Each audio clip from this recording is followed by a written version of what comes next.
Hey, welcome to TJ and Me. I'm Tanner James. And I'm Mary Elizabeth. Hey, Mary.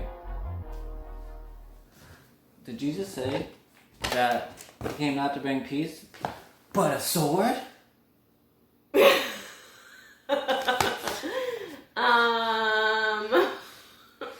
A sword.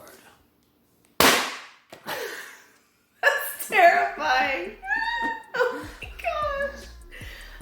Yeah, actually, he does say that, but I think you might have the wrong idea. No, actually, in Matthew 10:34, Jesus says, "Do not think that I've come to bring peace to the earth. I have not come to bring peace, but a sword." Well, you do have to be careful. Anytime you look at scripture, you need to make sure you look at the full picture. And I think you're taking that out of context. What? We can't just go around killing people? I'm pretty sure that's not a good idea. Okay, well, let's keep reading on.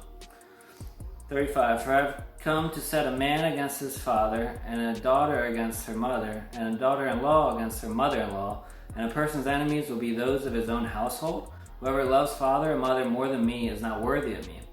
And whoever loves son or daughter more than me is not worthy of me. And whoever does not take his cross and follow me is not worthy of me. Whoever finds his life will lose it, and whoever loses his life for my sake will find it." Let's see what Nabil Qureshi says about it. "And no God but one." On page 142, an even closer study of Jesus' words revealed that the word sword, to which Jesus refers is not a ramphia, the kind of sword used only for war. The sword that Jesus brings is a machaira. Like a machete, a machaira is a long knife or sword designed as a multi-purpose tool, such as cutting meat or cleaning fish. Also like a machaira can be used for fighting, but it is not its only or primary purpose. Its primary purpose is to divide. And here Jesus says his coming is a machaira, to divide families. I still don't understand though. Why would Jesus want to divide families?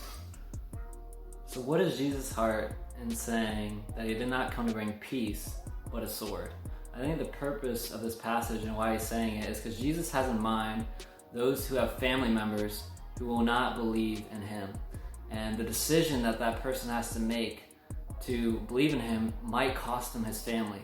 That Jesus is saying, if you truly want to be my disciple, you have to love me more than you love your family. You have to be willing to lose your most prized possessions, the things you love the most, like your father, your mother, your sister, and give them up and lose your life and willing to find true life in me, that I am better than any earthly thing. And that is a sacrifice Jesus is saying here. I think that's great. It kind of reminds me in Romans 12:18. It says, "If possible, so far as it depends on you, live peaceably with all." And that includes your family. It's not that Jesus is saying, I'm calling you to war and to not care about your family anymore, but that at the end of the day, you have to recognize an allegiance to Jesus, and you have to be willing to give up everything if it comes down to that.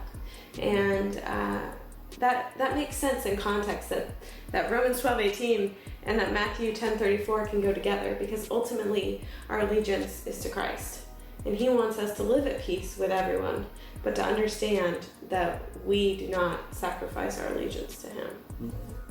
Well, So no more knifing the balloons. what? Get that. TJ and Me.